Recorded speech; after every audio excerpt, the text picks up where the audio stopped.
นแอปธนาคารหั่นนะไปกับเอื้อย ยังจักว่าผู้ใดโอนเข้ามาแน่เฮาผัดบ่เห็นมีแต่ปึ้มละล่ะมันยังบ่ได้เฮ็ดนะมีแต่ปึ้มบัญชี ว่าเขา ซื่อ ต้องไป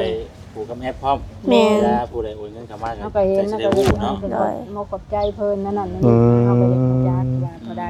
ยังนะ แน่นอนอยู่แล้วเนาะมัน โดย เฮ็ดเกี่ยวกับแอปอยู่แล้วเนาะจังจัก แม่น อันนี้เห็นแต่ฮู้ผู้นั้นว่าโอ้ช่วยโอนไปเด้อผู้นี้ช่วยโอนไปเด้อ เฮาก็อยากฮู้จักว่า ฮู้จักว่าเงิน ขึ้น เข้า หน้าจอเงินเข้า แต่ตอนนี้ เท่าใด ยังบ่ได้ฮู้บ่ว่ามีเงินเข้าเท่าใดนะ มันยังบ่ฮู้ได้ยินแต่ผู้นั้นเว้าผู้นี้เว้าแต่ว่าเฮามันยังบ่ได้ฮู้จักว่าเพิ่นว่าเพิ่นโอนมาแล้วนั่นนี่ครับบัดบ่ผิด โดย อายุจักปีก็ 13 13 ปีพี่น้องเนาะมื้อนี้น่ะได้มาฮอดมาถึงแล้วพี่น้องเนาะอยู่ที่เพื่อนที่ซานน้องแป้งเพิ่น โดย ตามจุดประสงค์มื้อนี้น่ะพอดีว่าทั้งบ่จิตเนาะแล้วก็ทั้งบ่ต้าได้ อยู่ไหนอยู่บ่ จื้อว่ามาวันนี้นี่ ว่ามื้ออื่นสิพาทีมงานมาว่าบอก โดยพอดีว่า มาในเว้ยครับ แม่นทั้งผู้รักผู้ใหญ่เพิ่นเห็นคลิปแม่กับแม่นเนาะ โดน เพิ่นเห็นคลิปเพิ่นก็เลยว่าคืออยากซอยเนาะ โดย ซอยน้ำจิตน้ำใจเพิ่นนั่นแหละพี่น้องเอ้ยเนาะ ทำขวัญเนาะ ทำขวัญ หับขวัญน้องเพิ่นบ่ขวัญบ่อ่อนบ่ย่อเพราะเพิ่นว่าคือเพิ่นว่าเนาะ เอ้ายังว่าพอ ไหนว่าบ่ได้ก็บ่เว้าเนาะ ถามให้เพิ่นเล่า เหตุการณ์เนาะ เหตุการณ์ก่อนสินะ ใน แต่เฮาก็ยัง จุดเริ่มต้นเนาะ ยังบ่ทันนั่นบันไดสินะ ว่าวรถเริ่ม ในจุดเริ่มต้นในซะน้องแรกๆเลย จุดเริ่มต้นแม่นเกิดแต่ว่ามื้อเขาดาวพุ่นแหละ มื้อเขา แบบ ดาว มื้อยามดีอะนะแต่มื้อน่ะพวกน้องก็แบบไปเขาดาวน้ำหมู่4-5 คน อ๋อ แล้ววันนี้เห็นอ้ายเพิ่นเห็นเฮาถ่ายลงสตอรี่ว่ามาน้ำหมู่หั่นนะแล้วอ้ายเราแล้วมาเม่นว่าอ้ายไปนำไหนได้บ่ตอนแรกก็คิดว่าเราอยากหยอกกันแหละ โอ้ แล้วบัดนี้ว่าอ้ายอยากมาก็มาแล้วพอดีเรามาฮอดเนาะเราบ่จักหมองอยู่เด้แล้วบัดนี้เราโทรให้ออกไปลัดเอาแล้วเห็นแม่หญิง2 คนหั่นนะแม่หญิง2 คนย่างมานำหลังเราแล้วคิดว่าเราชวนมานำแล้วว่าเราบ่ได้เป็นคนชวนมา เพิ่นถามค่ะ มันอันนี้เอาไปธนาคารกัน ไปธนา บ่ คาร ไปเห็นแล้วและแอปน่ะแล้วเพิ่นว่า เฮ็ดอัพมัน ได้แล้วบ่แอปนั้นโอ้ย โดยสวัสดีเด้อ สาวบ่ ได้บ่อันน่ะกี้ได้แล้ว อ๋อ จังได๋ล่ะเงินเข้าอีหลีบ่เฮ้ย จังได๋น้องเข้าดีบ่ เข้า แท้ เห็นว่ามีบัญชีอีกเด้นั่น เดี๋ยวนำเนาะ แว่งเพิ่น อ้าว เข้าแท้ คือ เนาะ ว่าแบบได้คำตอบที่ชัดเจนแล้วบาดนี้เข้าแท้แน่นอน ได้เท่าใดแหละแป้งอัน ไอ้ น่ะ กี้ กี้เพิ่นได้เท่าใดแล้วบอกเพิ่นแน่ 9 ล้านปลาย เจ้าได้ไหมนี่ 2ล้านเพิ่นบ่ ครับเนี่ยบ่ยอมเพื่อนเนาะ บ่ยอมเว้าอีกอะ ยัน FC มันน่ะ ยันบ่เชื่อเนาะแม่นควม นับให้เพิ่นเห็นแล้วแหละเนาะ นับเพิ่นเห็นโลด 2 3 4 5 6 7 8 9 10ล่ะอุ้ย เออ เต้นแล้วนี่ บ่จักสิเว้าเลย คือมื้อเกิดเหตุการณ์ล่าสุดนี่มื้อที่ว่าขออนุญาตนำเนาะมื้อที่ว่าน้องกราบตีนกับเท้านี่มื้อใดก็วันที่หยังก็ แม่นวันเสาร์ วันเสาร์ โดย วันที่เท่าใด ที่1บ่ ถึกวันที่17บ่ อ๋อ17 16 วันที่ 17 ปล่อยคลิปวันที่19 ถึกมื้อวันที่17แม่นน้องกลับตีน18แม่นเพิ่นลงคลิป โอ้ 19แม่นดำเนินคดีนะ อ๋อโดย นี่แหละเนาะที่ข้างคาใจพี่น้อง แม่นอยากถามเบิ่งหั่นนะพี่น้องเอ้ยเนาะคือเรื่องราวนี่มันเกิด2เทื่อบ่น้อง แม่น อ๋อ มื้อแรกที่ว่าอ้ายเพิ่นไปเคลียร์ให้นะแม่นวันที่ บ่าวเด้อน้องเด้อ โดย ซอยอ้ายบ่าวกับบ่มีหยังหลาย โด เนาะ ยขอบใจ ซอย เด้ สองเซนพี่น้องเอ้ย โดย จะได้เงินช่วยเราพี่ เอาก็บ่มีหลายมันคำนี้ นี่ได้ขนาด มีซ้ นี่นี่ ก็ดีเนาะให้ก็มีแต่ตัวก็หัวใจ ก็ซอยซอยได้พี่น้องเอ้ยเนาะ มีหยังกว่านี้ ซอยได้ ทีมงานนี่แหละ โดย กำลังใจน้องเพื่อนพี่น้องเนาะ โดย ดีมีแห้งสิ่งที่ไล่กระทบไปในที่เก่านะ โดย หลายซะเนาะ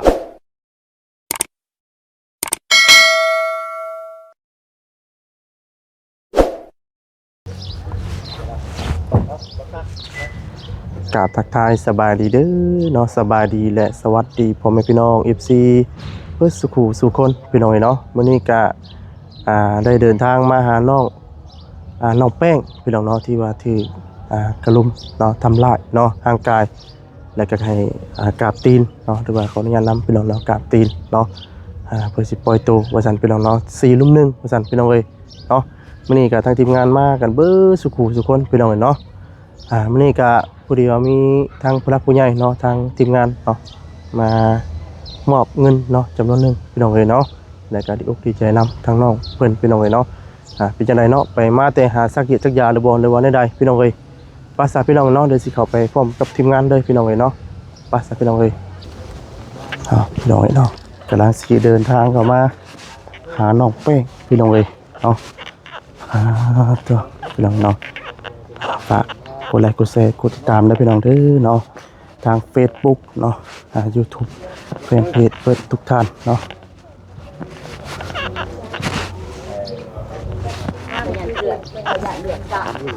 เนี่ยแล้วว่าขออนุญาตได้ช่ำบ่คนนี่ซ้ํ โอ้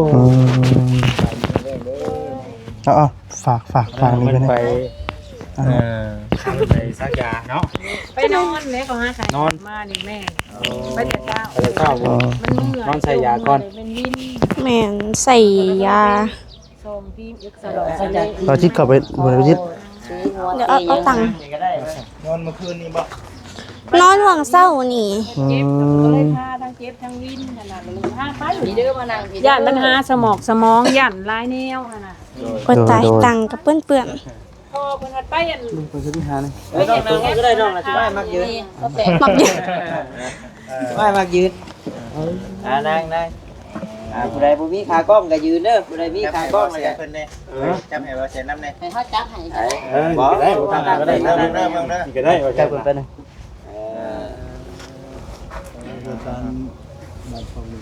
กลับมาแต่หาหมอบ่เนาะ แม่นถ้าได้มาแต่หาหมอเลย เอาอยู่มาแต่หาหมอ ดิสโลมนะเฮาก็ให้เพิ่นอนุญาตเพิ่นว่าเอาเมื่อได้แล้ว อ๋อโดย นี่นะ บ่เซ็ตนี่มีมาเซ็ต เอาเซ็นนี่เอา มา ตั้งหลายอยู่ ถ้าเลยเดี๋ยวนั่งเหมือนก็ได้เอา จัดแจงเอากันเด้อเนาะ มาคืออยากนั่งแท้เบิ่งนี่เบิ่งเอามีมานั่งนำกันมันจังอุ่นพี่น้องเนาะ มุมนี้เอาเพื่อนเลยเนาะ โดย โอ้เพิ่นฮู้จักมุมเนาะเดี๋ยวนี้เนาะ ไปกับทีมงานดำปุกให้หา อ๋อโดย เนาะ เพิ่นมาแต่เวียงเพิ่นก็จะ ปาเซ่ มันบ่ยังบ่ถึงเนาะ มีผู้ใดฮู้จักอยู่บ่นี่เคยเห็นบ่คุณเคยเห็นเลย คุณใครอยู่บ่ ยันฮู้แต่เตียงเด้เนาะ ผู้ จักเดินไอ้เตียงเนาะ แม่น แซมมีบ่ บ่ บ่เวียด บ่เวียดเนาะ ขออนุญาตนำเด้อ คือว่าตังเปียกว่ามีเศษน้ำน้อยนึงแกเสร็จ อันนี้เสร็จเนาะ เช็ดเองรูปไปยังนี่บ่เป็นยัง เอาเชิญ ก็ขอโทษนะส่งชื่อมาพร้อมกันก็แพ้เห็ดเลย นั่งเลย เรียกเลยเนาะอ๋อ นั่งรถ มาเด้อสบาย เนาะ ดี สบายดีเนาะสบายดีเนาะ สบายดีอีกเทื่อ เข้าสู่รูปฉลาบอยู่เนาะ เฮ้ยเสียทั้งสะพอ เพิ่นยังไปเฮ็ด ไปเปิดแอปธนาคารหั่นนะ ไปกับเอื้อย ยังจักว่าผู้ใดโอนเข้ามาแน่เฮาผัดบ่เห็นมีแต่ปึ้มละล่ะมันยังบ่ได้เฮ็ดนะมีแต่ปึ้มบัญชี ว่าเขา ซื่ ต้อง อ ไปผูกกับแอปพร้อม แม่น ผู้ใดโอนเงินเข้ามา เฮาก็เห็น จะ แล้ว ได้ ก็ รู้ เห็น เนาะ เนาะมกบใจเพิ่นนั่นน่ะนี่เฮาก็เห็นจักว่าเท่าใดอย่างนะ แน่นอนอยู่แล้วเนาะมัน โดย เฮ็ดเกี่ยวกับแอปอยู่แล้วเนาะจังจัก แม่น อันนี้เห็นแต่ฮู้ผู้นั้นว่าโอ้ช่วยโอนไปเด้อผู้นี้ช่วยไปเด้อ เฮาก็ยังฮู้จักว่า ฮู้จักว่าเงิน ขึ้น เข้า หน้าจอเงินเข้า ตอนนี้ เท่าใด ยังบ่ได้ฮู้บ่ว่ามีเงินเข้าเท่าใดนะ มันยังบ่ฮู้ได้ยินแต่ผู้นั้นเว้าผู้นี้เว้าแต่ว่าเฮามันยังบ่ได้ฮู้จักว่าเพิ่นว่าเพิ่นโอนมาแล้วนั่นนี่เฮาผัดบ่เห็น โอ้แต่เห็นในเฟซนี่ห่วยหลายล้านได้เป็นห่วยบ่แม่นฮอด30แล้วบ่ แล้วเนาะมันยังบ่จักก็ต้องไปอนามัย ถือว่าหลายเนาะ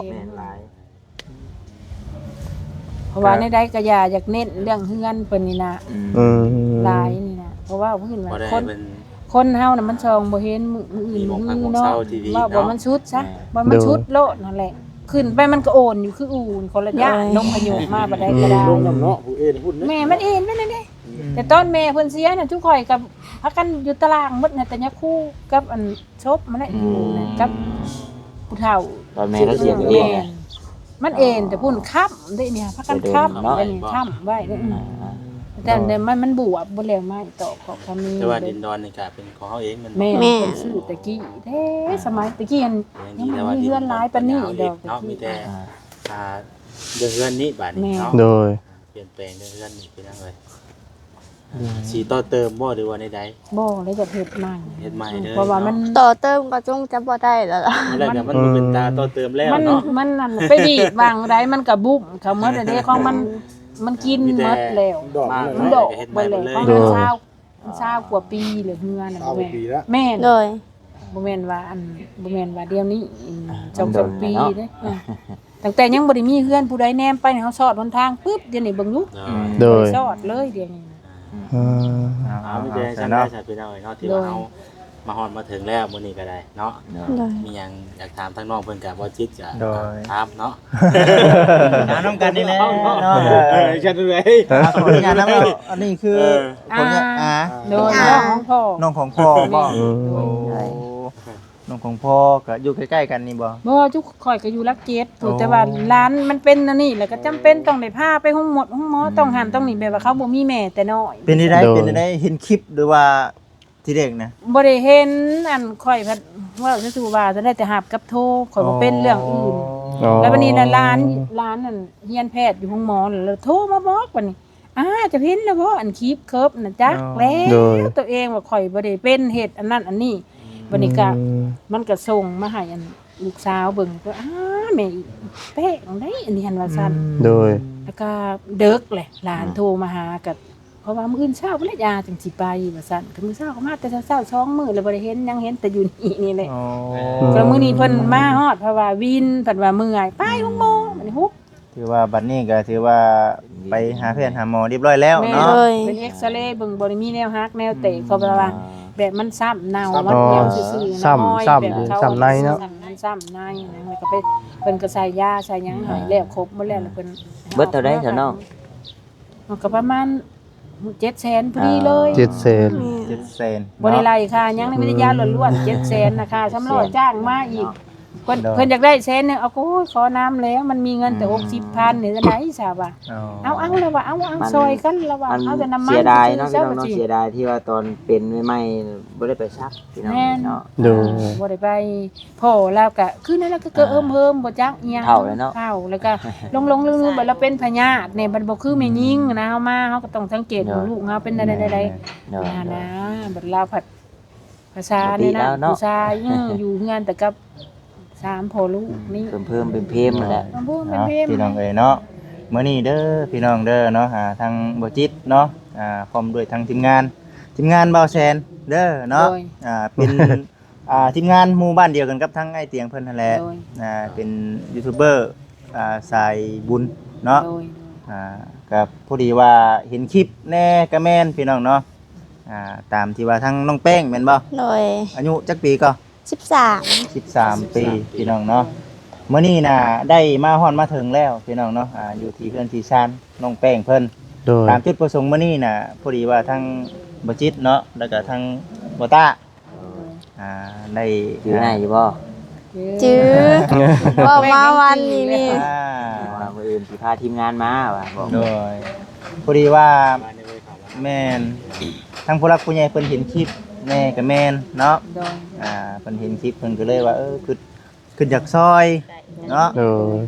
ซอยน้ำจิตน้ำใจเพิ่นนั่นแหละพี่น้องเอ้ยเนาะ ขวัญเนาะ น้ำขวัญ รับขวัญน้องเพิ่นบ่ขวัญบ่อ่อนบ่ย่อเพราะเพิ่นว่าคือเพิ่นว่าเนาะ เอ้ายังว่าพ่อน่ะพายผู้แค้นเส้นหนึ่งก็ยังบ่ได้ผูกให้ลูกความสะเง้อสะงะจักซำใดแล้ว แล้วก็มันชื่อแล้ว มันบ่จักหยังคันแนมจุงข่อยมานี่จุงข่อยก็ยังบ่ได้คือจนเพิ่นจนบ่ตาจกไปผู้แค้นเส้นหนึ่งแต่ทงมามาผูกเอา ทาง น่ะ ขายแขนทงนึงมาแต่วัดทัดใจพุ่นน่ะ ก็เลยมาผูกเอาหลานหั่นน่ะอยู่ห้าวกับมันเฉลอว่าว่าซี่ซะลูกตกเฉลอ มันก็แบบ มันบ่จักแม่สินะ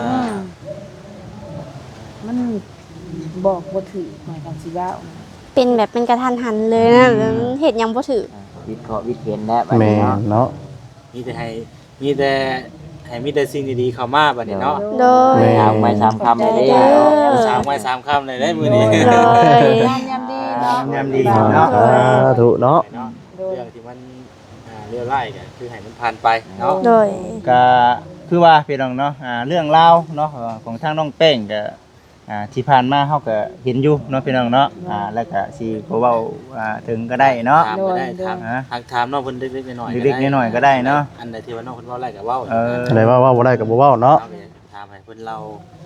เหตุการณ์เนาะ เหตุการณ์ก่อนสินะ ใน แต่เฮาก็ยัง จุดเริ่มต้นเนาะ ยังบ่ทันนั่นปานใดสินะ อืม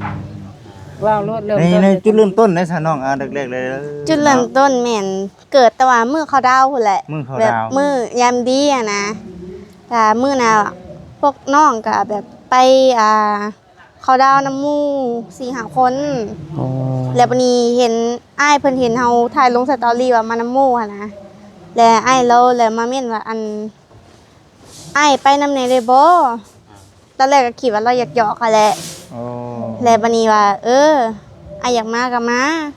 แล้วพอดีเรามาฮอดเนาะเราบ่จักหม้องอยู่เด้แล้วบัดนี้เราโทรให้ออกไปลัดเอาแล้วเห็นแม่หญิง2 คนหั่นนะแม่หญิง2 คนย่างมานำหลังเราแล้วคิดว่าเราชวนมานำแล้วว่าเราบ่ได้เป็นคนชวนมา เพิ่นถามค่ะเขาหรือว่าเจ้าถามเขา แม่ เหรอน ถามว่าไอ้นิ้วเจ้าเอาเขามานำบ่ แม่นบ่ผู้มาให้เจ้าอยู่ทางหลังผู้ย่างมา เพราะไอ้นิ้วทั้งนั้นตกใจคาบไว้เลย แล้วบรรยากาศ ตกใจละ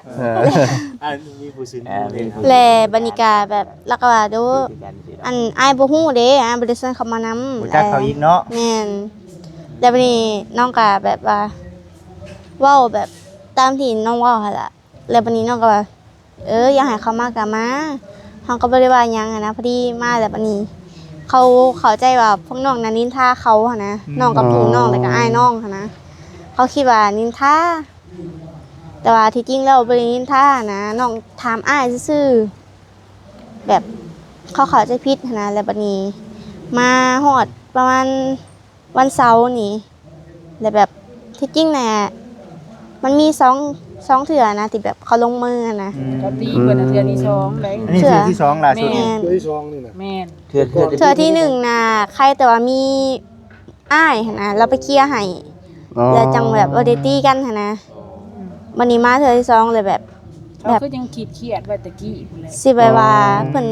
แค้นหยังบ่ฮู้แหละ อ๋อ แล้วบัด คื นี้ อ น้องมากัน4 คนไปย่างหลินออกกำลังกายหั่นนะ อืม ไปนั่งหลินไปแบบเว้าตามภาษาเด็กน้อย แบบไปกับไปนั่งหลินหั้นนะบัดนี้ ประมาณ9 โมงนี่แหละ9 โมงกลางคืน โดย น้องบอกว่าเอ้ากลับต่อเพราะว่ามันดึกแล้วนะเขาว่าโอเคกลับก็กลับแล้วบัดนี้เขาเลยบอกเขาว่าอันนั้นพี่เจ้า3 คนย่างขึ้นไปเอารถก่อนเด้อขอสิย่างไปตำหลัง แล้วบัดนี้พอดีที่จังหวะน้องกำลังย่างขึ้นไปเนาะย่างขึ้นไปแล้วบัดนี้ ไปก่อน แบบว่าจุกเพิ่นก็มาก็เป็นแก๊งเลยหั่นนะ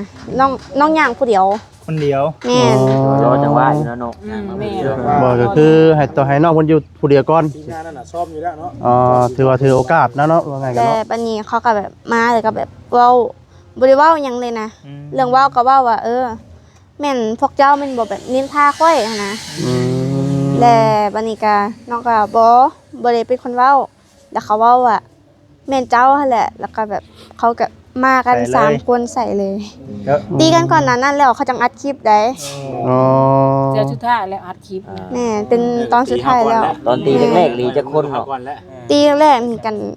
จักไผจักยานเลยมัน เห็นมัน สารพัดเลยนะบ่เห็นไผเลย ตอนแรกเป็นยังไงตอนแรกนะตัวเองยอมหรือว่า มันบ่ฮู้ พบออก เด้ มา ตอนแรกนากาแบบว่าปบออกมาแล้วแต่ว่าบ่ทันหั่นนะ โอ้ บ่ทันเขาแล้วบัดนี้ก็แบบถึกลุมบัดเดียวลุมแล้วบัดนี้เขาจังถ่ายคลิปตามที่ว่าคลิปพวกอ้ายเห็นนั่นล่ะ อ๋อ แม่นตามนั้นเลย แล้วบัดนี้พอดีก็3 คนที่ว่าอ้ายเห็นนั่นแหละแม่น3 คนนั่นแหละที่ลุมตี แบบหัวโจกลี3คนนะว่าอะไรกัน แม่น คนหนึงจับกล้องนะ และบัดนี้นะเห็น ดี๋ยวคนหนึ่งจับ เขาเห็นว่าสิเป็นรถ เขาอ้ายสุดร้ายนี่แหละมื้อนะแล้วเขาแบบปบไปเลยหั่นนะ ย่านอยู่ อื เนาะ ม แล้วบัดนี้น้องก็เลยแบบ อย่าหั่นนะน้องก็ย่างขึ้นไปหาหมู่ก็ตกใจหั่นนะแล้วหมู่พาลงไปนำแล้วบ่เห็นเขาบัดนี้ โอ้ บ่เห็นเขาแล้วบัดนี้ก็แบบก็เศร้าพากันกลับบ้านกลับช่องอะนะ แต่ในความเป็นจริงน่ะคือทั้งน้องกับเขาเจ้าน่ะรู้จักกันมาก่อนอยู่บ่หรือว่าจังได๋ ก็รู้จักกันมาก่อนแบบผ่านๆหั่นนะ แบบหมู่ต่อหมู่ สมมุติว่ามื้อนี้น้องไปหลินตะแลงซะและน้องเห็นเขาหั่นนะ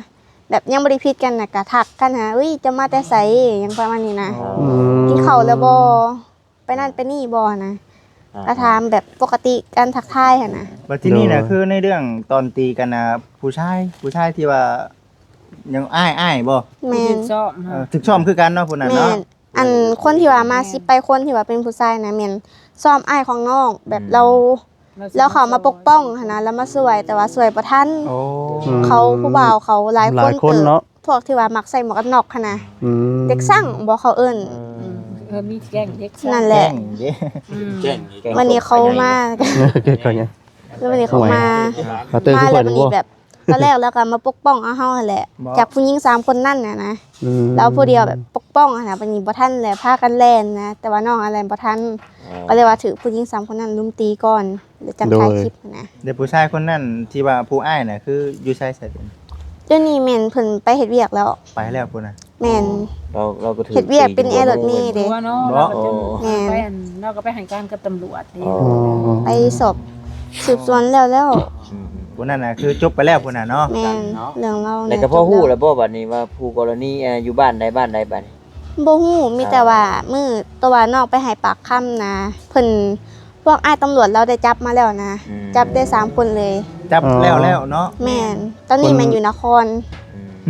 ยวน นครไกรสอน แม่น โอ้ จับเข้านครแล้ว อืม บกสนคร คนที่ลุมตีน้องเพิ่นบ่ แม่ เรียบ น ร้อยแล้วเนาะแต่ว่าอันนี้มันก็เป็นอยู่ในขั้นตอนของเจ้าหน้าที่เพิ่นบัดนี้ โด เนาะ ย นี่แหละเฉพาะเจาะจงตอนนี้ก็คือเรื่องเพื่อนเพิ่นนี่แหละเบิ่งนี่เพราะว่าไอ้เตียงแล้วก็ประกาศออกมาในคลิปอยู่เนาะว่าอยากสมทบกันเนาะต่อเติมหรือว่าสิเฮ็ดเพื่อนให้น้องเพิ่นใหม่นั่นแหละพี่น้องเอ้ย โดย แต่ว่าที่แน่ๆเรื่องเงินไอ้เห็นในเฟซหลายๆนี่แม่นยังบ่ฮู้ว่าเขาจักแสนจักล้าน ส่วนหลายนี่ย่านแม่นนี่บัญชีปลอมส่วนหลายในความคิดได้ว่าซุมื้อนี้มิจฉาชีพเพิ่นหลาย หลาย เลย เลย เอาอุ้มน้องเพิ่นไปนะ มาแปะใจ ไปตัด เนาะ ต่อนะ ที่ใส่ อ๋อ แม่น เพราะว่ามือก่อนแต่ เพราะว่ามือก่อนนั่นมือก่อนตอนบ่ทันได้ไปเปิดบัญชีเนาะ แม่น ก็ยังมี เห็นว่า3ล้านหาผู้ใดโอนมา แต่ว่าท่านได้เปิดบัญชีหยังเลยได้ยังบ่มีบัญชี เห็นอยู่แต่ว่ามันบ่แม่นบ่ เห็นไอ้โจแล้วเอาอยู่ แต่ว่าบ่มีบัญชีอ่ะนะ แม่นไปเรื่อย มีแต่ติดตามเบิ่งเนาะบางเทื่อเพิ่นก็ยังมาให้เดินทางมา บางทีบัดโอ้เพิ่นก็อยู่ไกลนี่ ไกล นะ ที่ เพิ่น นะ ยังรวบเงินอยู่หรือว่าเอาเพิ่นก็นู่นนี่นั่นนี่ โด นะ ยเพื่อเพิ่นอยู่ใกล้เพื่อเพิ่นสิฮอดนะมันก็บ่ง่าย แต่ว่าที่แน่ๆนี่ห้วยใน Facebook นี่เห็นหลายเด้ โดย หลาย โดย แต่ว่า ติดตามเบิ่งว่า ความเป็นจริงแล้ว เนาะ ตอนนี้ปัจจุบันนี่น้องเพิ่นยังบ่จักชาวว่าเงินได้เท่าใด บ่ฮู้ ยังบ่ได้รู้เลยตอน บ่ นี้ ยังบ่ได้รับรู้หยังเลย เพราะว่าจังว่าเอื้อยมันพาพ่อนั่นไปเปิดแอปเปิด ไปเปิดแอปเบิ่งเนาะว่า ไปเบิ่งแอป เขาหรือบ่ ว่ามัน บ้าไม่มีจำนวนเท่าไหรแล้ว ว่า เนาะ ง่ายๆคือไปสั่งแอปนั่นน่ะ แอปปัจจุบันเนาะ แม่นแม่น ช่วยเหลืออีหยังมานะเฮาก็ได้ เฮาก็อยากขอบคุณ แม่ ทางผู้หลักผู้ใหญ่ที่ว่า แม่ เพิ่น เลย ที่ว่า ห เพิ่ ลาย น ผู้หลายคน เพราะว่า เนาะ เพิ่นโอน ถ้าเฮาบ่ได้เห็นว่ามีแอปมันบัดบ่ฮู้ได้ว่าเงินเข้าบ่เข้าเนาะ แม่ โดย บัดนี้เพิ่นบ่มีโทรศัพท์บ่มีอีสานพอก็ได้แต่อะโลมือถืออันน้อยๆจำนี้หั่นแล้ว ทางน้องเพิ่นก็บ่ได้ บ่มี โทรศัพท์บ่ แม่นบ่มี เดินใน ก็มี ข่าว แต่ เลย เอื้อยเพิ่นผู้เดียว ว่าในข่าวคือมีโทรศัพท์ iPhone บ่นะ บ่ ยังบ่ได้ฮอดบ่เนาะ ยังเพิ่นว่า เป็นข่าวลือบ่ แต่ว่าเพิ่นยังทันได้ฮอด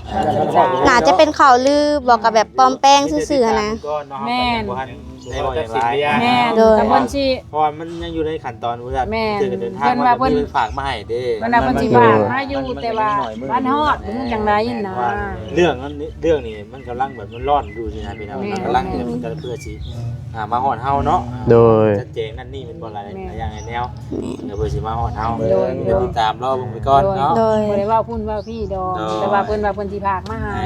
โดย ก็บ่แน่ใจหั้นนะ ว่าก็ฮอดผู้แล้วเฮาก็จังเว้าเนาะบางเทื่อก็มันดึกมันไกล แต่ว่าเฮาเห็น ฮอด ไอ้ที่เฮาว่าเนี่ยเฮาว่าในสิ่งที่เฮาเห็นใน โดย ใน Facebook ก็หลายคนก็เว้าอยู่ว่า ถ่ายเบิ่ง อันลูกสาวอยู่เพื่อนว่า ใช้เวลาอยู่แล้ว ลูกสาวอยู่ เพราะ เพื่อน เพิ่น ก็ ฝาก ว่า มาเนี่ยเนาะเพิ่นก็คือว่าเพิ่นมาปุ๊บว่าแล้วก็มอบให้มันก็ได้โดดตัวนั้นนะที่เพิ่นเดี๋ยวเพิ่นฝากอหย่างมา เพื่อคนส่งเพื่อหยังสิมาฮอดมันไกลเด้เพิ่นอยู่ประเทศไกลเด้ซะ เดี๋ยวเพิ่นอาจสิฝากมาให้ผู้ใดผู้หนึงมามอบโตวให้ก็มี โดย เนาะ โดย แต่งงานเพิ่นสิ โดย นะมีพี่น้องเอ้ย โดย หรือเพิ่นบ่ได้ขอที่อยู่จากเฮาโดยตรงกันนะ โดย โดย แต่เฮือนเฮามันก็ซับซ้อน ประมาณนั้นเนาะ แน่เพื่อสิเข้ามาฮอดละมอกละแงกมันอยู่ไหน มันเป็นหอมเด้ มันออกมาหลอกซอก โด แซ ย กแต่ขนาดข่อยมาเฮิงมาอ้ายเทื่อนึงข่อยก็ยังอ่ะข่อยว่าแม่นบ่หอมนี่รายกายฮอดปุ๊บโอ๊ยมันบ่แม่นหอมนี่ลงมาอีกมาถามแม่นบ่หอมเพื่อนไอ้พวกนี่แม่นเขาว่าเขานี่แหละข่อยลงข่อยว่าตะกี้มามันเหมือนมีเงินหลายปานนี้ข่อยว่าแต่ว่าข่อยก็โดนๆมาเทื่อนึงเขาว่าพื้นว่าเฮาหาอยู่หา ได้มาละ คันบ่มีเจ็บมีไข้มีตายว่าซั่นซะบ่ได้ฮอดกัน โดย เอาได้ข่าว โดย โดยเนาะ รู้ได้ว่าเป็นจัง สบายดีเพิ่นแน่เพิ่นนะ สบายดีเด้อเนาะสบายดี สบายดี เอาพอดีมานั่งนี่เจ้านี่นั่งนี่ก็ได้นี่นั่งนี่เอา เอาๆนะ จังได้บัดนี้สำเร็จแล้วบ่ ได้คำตอบแล้วบ่บัดที่นี่ มันอันนี้เอาไปธนาคารกัน ไปธนา บ่ คาร ไปเห็นแล้วและแอปน่ะแล้วเพิ่นว่า เฮ็ดอัพมัน ได้แล้วบ่แอมนั่นโอ้ย โดยสบายดีเด้อ สาวบ่ ได้บ่อันน่ะกี้ได้แล้ว อ๋อ ได้แหละเงินเข้าอรีบ่เฮ้ย จังไดน้องเข้าดีบ่ เขาแท้ แท้ เห็นว่ามีบัญชีอีกเด้นั่น เดี๋ยวนำเนาะ แว่งเพิ่น อ้าว เขาแท้ ถือ เนาะ ว่าแบบได้คำตอบที่ชัดเจนแล้วได้บาทนะ โดย เขาแท้แน่นอน ได้เท่าใดแหละแป้งอัน ไอ้ น่ะ กี้ กี้เพิ่นได้เท่าใดแล้วบอกเพิ่นแน่ เก้าล้านปลาย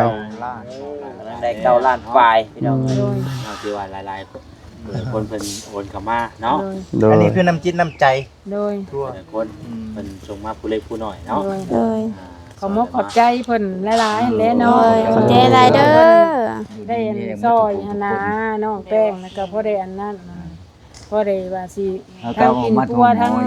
เงินทั้งซานเพิ่นนั่นแหละเขามกขอบใจหลายๆหมดทุกคนที่เพิ่นโอนมาเพิ่นสุขภาพเข้มแข็งอันนั้นปีใหม่ปีเมืองเนี่ยเพิ่นร่ำเพิ่นรวยให้เพิ่นโชคเพิ่นมานนั่นน่ะเพิ่นสิช่วยเหลือน้องแป้งก็ได้ให้เพิ่นอายุมั่นคนยืนตลอดปีใหม่เนี่ยตลอดไปนี่แหละทางทีมงานคือกันเนาะให้สุขภาพแข็งแข็ง โดยโดยเนาะ คือเลข400ล้านไป100ล้านกูเด้อ สาธุเนาะอ่า แรกก็จะซื้อเลย อยู่กันขออนุญาตนำอยู่กัน3คนบ่ แม่ แม่น 3คน อันเอื้อยเพิ่นกลับไปเซาอยู่บ่อนใกล้บ่อนเฮ็ดเวียกนะมันไกลมากกลางคืนเลยมันเปรี้ยว อ๋อ มันเปรี้ยวเคยอันมีคนแม่นมีเคย เที่ยวไปเที่ยวมามันยันว่าอันตรายอยู่เนาะ มันเปรี้ยวได้ซอยนี่เข้ามาได้มัน ยามยิงเนาะ คยถูกอัน เดี๋ยวผู้ชาย เขาอยาก ยั อั น น นะ อืม ทำเอาโหลดเอาหยังหั่นน่ะแล้วเราก็เลยไปเซาใกล้เพิ่นเลยเพิ่นเฮ็ดเวียกอยู่หยังก็อยู่บ้าบ่อยู่บ้าท้องหล่อนี่ท้องหล่อบ้าน ของรอ บ่อนทรงเหล่าทรงอิหยังหั่นแหละ อ๋อ เหล่าทรงอิหยังหั่นแหละ จักดอกบัวตาเนาะ เรียกรถแล้วเนาะ ว่า เขา เรื่ บ อ อง กแคมของดี แม่นอยู่แคมป์คลองหั่นแหละ มันตึ๊บด้วย เขาบอกว่าผู้เฒ่าเนาะเป็นสาวปีอาเนี่ยเราว่าสมัครเบิ่งเปิดซีดเร็ว41เดี๋ยวเขาบ่ทำ มันอ้ายเพิ่นได้จังบ่มันอ้ายเฮ็ดเวียกเองก่อน ยังบ่ได้เรียกเฮ็ด มันจะ เนาะ มีเวียกเหตุ มันก็เฮ็ดทั่วไปตะกี้หันไป ทั่วไป ตะกี้หันไปรับ ผู้มาชวน รับ เอา จ้าง ไป ปัดทางปัดจังหั้นนะปัดทางอนามัยทาง แล้วชวนเอาเวียกแม่นไปก่อนเนาะ ไป แม่ 3คนมีแต่อาย แล้วบ่ เนาะ มีหมู่มาชวนแล้วก็บ่ไปได้บัด อ๋อ เพื่อนนั่นแหละ ครอบครัวมี4คน ผู้หนึงหันไปทำงานอยู่อันป้อยเป็ดคุณยังบ่ได้ ถือว่าพากันบุกพากันบืนนะเนาะ แม่น มื้นไปหนึ่ง บืนเขานั่งสัมปาหาเงินหาทางซื้อเนาะ แม่น ไอ้หน้าบ่ได้เฮ็ดบ่ บ่ บ่มีหน้าดอกหน้าก็มีแต่ มันหานำบ่ทัน อยู่บ้าน ผู้ใดเมื่อบ้าน อ๋อ เมื่อคอน้ำน้องอยู่บ้านมากิน น้ำลงอยู่บ้านมันมากิน เมื่อเขาก็ชี้ให้แล้วดอก โดย บ้านนั้น ลำพันธ์ บ้านลำพันธ์ได้บ้านเจ้าเนาะ บาลพันธ์ ลำพันธ์คุ้นๆได้บ่ได้ อ๋อ บ่จัก บ้านซุย ไปเลย นี่ โอ้ยบ้าน อ๋ ลำ อ พันธ์เขาก็ได้เนาะ หน้าเพิ่นก็แคมซุยอะไรหน้าเพิ่นก็ได้ แค่ซุย แม่นๆ มี แหละ ผู้หนึ่งที่ไปหาแป้งอยู่บน ดูใจ หมอ ไผ มาแล้ว เนี่ยทัก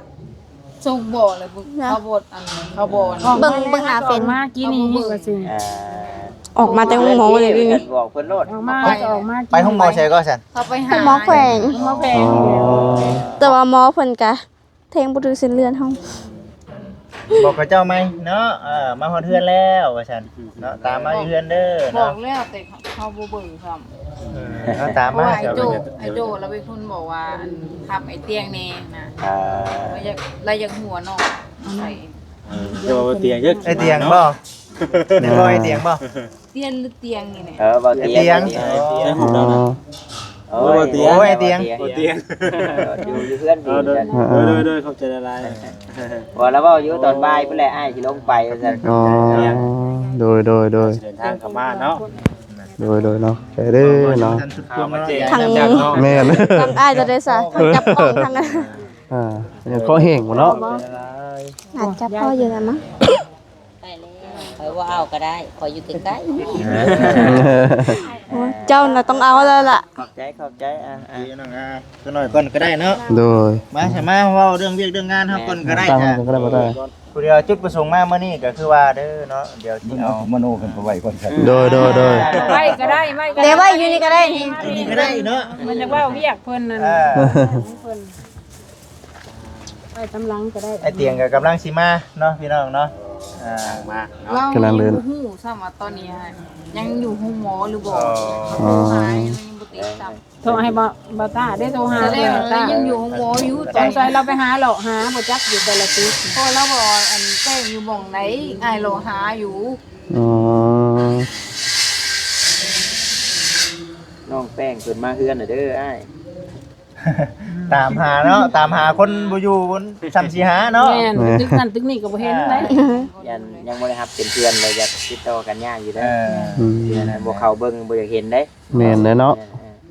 เพราะว่าอันอยู่ห้องหมอมันก็คนเจ็บมันหลายกระดอกกระเดี่ยพี่ลึก มันหลายคน อย่าก่อนเนาะเรื่องนะเอาเรื่องเวียกก่อนบัดนี้บ่จิต มาพี่น้อง เวลาที่มันยาวเลย เด้ ได้ อ ก่ บ่ อน เด้อมื้อนี้น่ะทั้งลูกน่ะสิมามอบเงินเนาะ เอาไว้ดู มอบเงินจำนวนหนึงพี่น้องเนาะเป็นทางเอื้อย ติดตาม อยู่ทางสหรัฐอเมริกาเนาะเพิ่นเบิ่งคลิปเด้อน้องเด้อเนาะ โดย เพิ่นเบิ่งคลิปเพิ่นเห็นคลิปก็เลยว่าอยากเอาให้น้องนี่ให้ถุงให้ไทยเนาะ โดย ให้ถุงให้ไทยไว้เพื่อจิตเป็นอินอุ่นเนาะสุขภาพร่างกายบ่แข็งแรง โดย หรือว่ามีบางสิ่งบางอย่างค่าใช้จ่ายเนาะเอาก็ใช้หั้นนะมีแต่ว่าเดี๋ยวสิมอบเงินให้พี่น้องเอ้ยเนาะมันเด้อบัดนี้อยู่ไสละบัด โอ้ยคือมันหลี บ่เทียเด้อบ่จักเนาะ มันหลายหลีโคตรนี่ฮะบ่ อ้าว เห็นได้มัน บ่ได้มาดีบ่จักเด้อ เออ สิไปนำเมืองอยู่โดดสั่น บ่ได้เลยเนาะได้เลยโอ้ยพี่น้องเอ้ยเนาะ เรื่องความใจ หายโดนเนาะพี่นี่ ใจหายแวบเลยเนาะ บ่ได้เด้อเนาะเพิ่นบอกให้อันน่ะเอามาให้บัดเฮ็ดเฮียบ่แฮงได้จะว่าเฮียน้ำมันทางก็บ่แฮงได้เนาะ นี่เด้อพี่น้องเด้อเนาะอันนี้คือเป็นเงินเนาะของทางเอื้อยอยู่ทางสหรัฐอเมริกาเป็นเงินจำนวน1ล้านกับ5แสนเด้อน้อง โด เด้อย เก็บไว้เนาะ โอ้ย เก็บไว้แล้วก็เอานมมือเอาเด้อ ขอบ น้อง ใจเด้อ ใจน้ำเพิ่นหลายไอ้พวกก็มันกับใจน้ำเพิ่นเลย ขอบใจอะไร ขอ เด้ บ อ ใจแน่ไอ้พวกใจ ใจละ เพิ่น บาท เล แด ย งใจ อ๋อยังลูกเอ๊ะ เราตั้งพี่น้องเนาะนี่ก็ทางเพิ่นอยู่ทางสหรัฐอเมริกาคือกันพี่น้องเลย โดย เห็นเพิ่นนั่นแหละเป็นผู้ส่งคลิปให้บ่าวต้าเบิ่งเนาะ โดย โอ้ยฉันจากซอยน้องเพิ่นเด้เฮ็ดจังไดน้องฮู้จักอยู่บ่บ้านน้องเพิ่นพอได้ผูกแขนเล็กๆน้อยๆนี่แหละเพิ่นว่าเอาพี่น้องก็เลยนำมาฮอดมาพ่อแล้วก็เพิ่นก็ได้ฝากเงินมาเนาะจำนวน1.5 ล้านพี่น้องเลย โดย มามอบให้น้องเพิ่นถือว่าฮอด ถึงมือน้องเพิ่นเด้อพี่น้องเด้อนับเบิ่งก่อนญาติ FC บ่เชื่อพี่น้องเด้อ บ่ที่หลานมุก รุ่นได้บ่ใช่ บ่แน่ใจ บ่จักนะ สี่ห้าพี่น้องผมจำก่อนเนาะ เอาแบบนี้บ่จิให้นับบ่เนาะของบ่จิก็ต้องนับบ่ เอานับคือกันเลย มาเด้อมอตาเพื่อ บ่ได้บ่นี่2ล้านมันบ่ บ่ยอมบ่ นะครับเนี่ยบ่ยอมคือกันเนี่ยเนาะ บ่ยอมบ่อีกอะ ยัน FC มันน่ะ ยันบ่เชื่อเนาะแม่นควม นับให้เพิ่นเห็นแล้วแหละเนาะ นับ เห็นโลด 2 3 4 5 6 7 8 9 10อ่ะล่ะอุ้ย โอ้ย เต้นแล้วนี่ ฮะเนาะกบๆเนาะ ขอบใจหลายเด้อขอบใจเด้ แห้งสุข อ ภาพเข้มแข็งเด้อผู้เพิ่นโอนเงินมาซอยน้องแป้งนี่ก็ได้ให้มันให้ยืนให้โชคให้เฮงปีใหม่นี่กันเนาะมันยืนมันยืนน่ะ เลย โชคมันเฮงๆโลดเด้อปีต่อไปนี่ให้ได้เงินหลายๆก่อนเก่า เด้อ ในการอะไรเก่าน้องแป้งเพิ่นก็ขอให้มี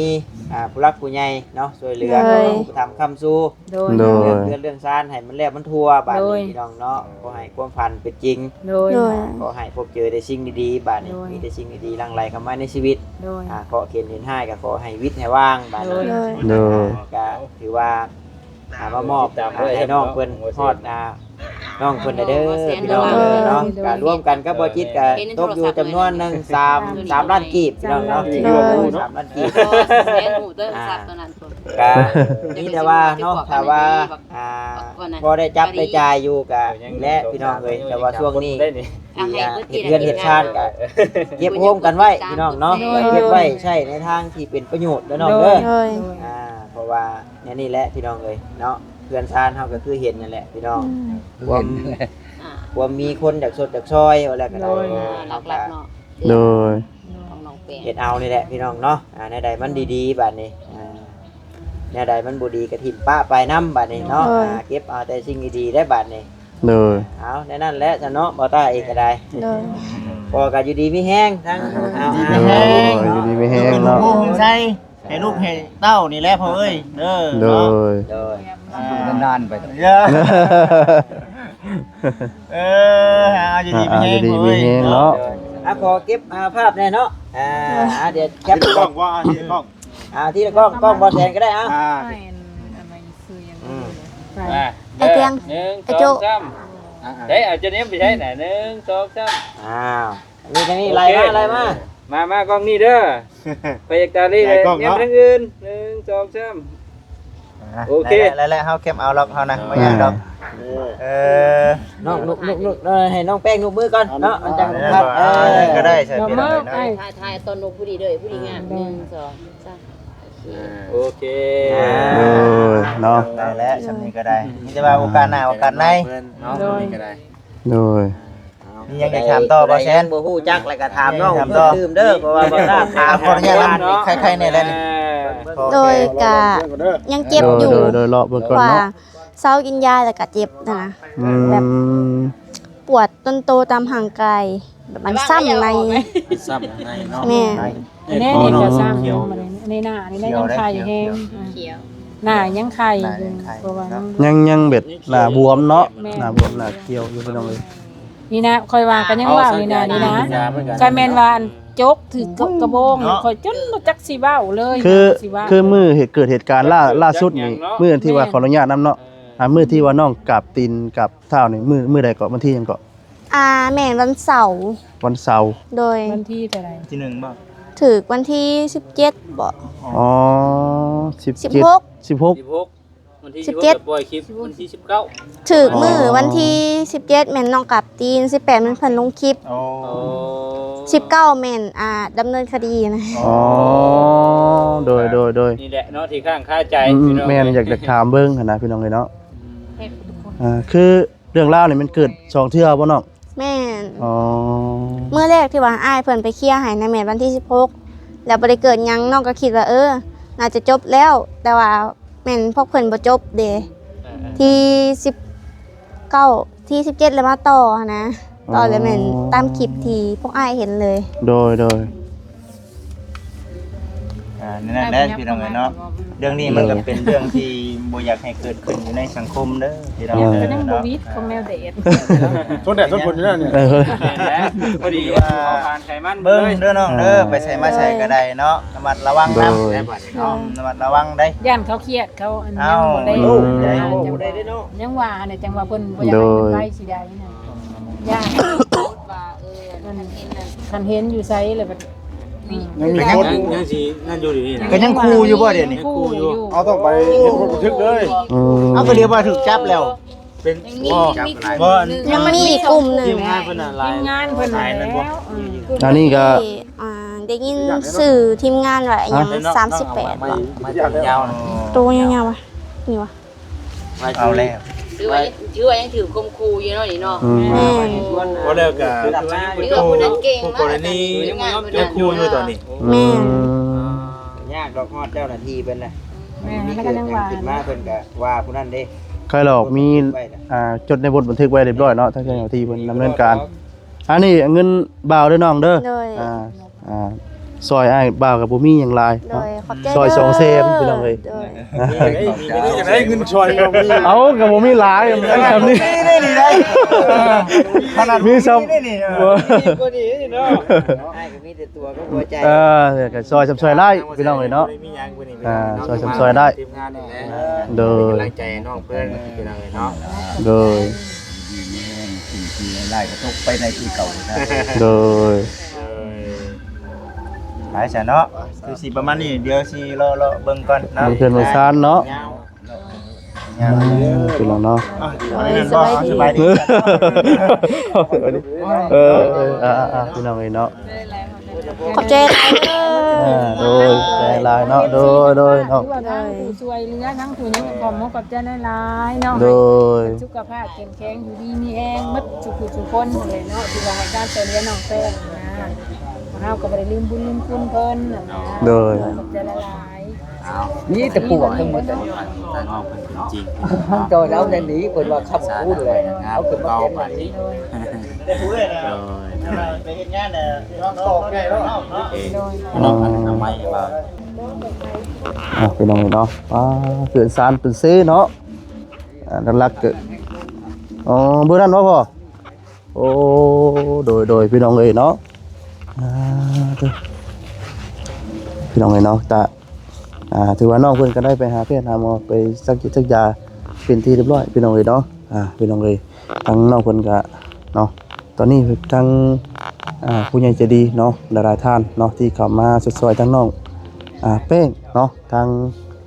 Facebook เนาะเพิ่นได้ฝากเงินฝากคำโอนให้เขาในบัญชีเนาะตอนนี้ก็ได้จำนวน9ล้านปลายพี่น้องเอ้ยเนาะพี่น้องเอ้ยมันจะทีมงานเอา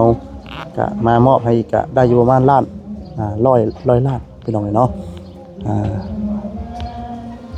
10ล้านเนาะพี่น้องเอ้ยเนาะบ่ผิด10ล้านปลายพี่น้องเอ้ยเนาะไปใส่พี่น้องเนาะสำหรับไปก่อนเด้อพี่น้องเด้อเนาะผิดขออภัยนำเนาะอยู่ดีมีแฮงเบิดทุกคนพี่น้องเนาะผิดพลาดประการใดขอโทษขออภัยแล้วพี่น้องเด้อเนาะฝากกดไลค์กดแชร์กดติดตามเนาะนำลาไปก่อนเนาะสำบายดีเด้อพี่น้องเด้อเนาะสำบายดีพี่น้องเอ้ย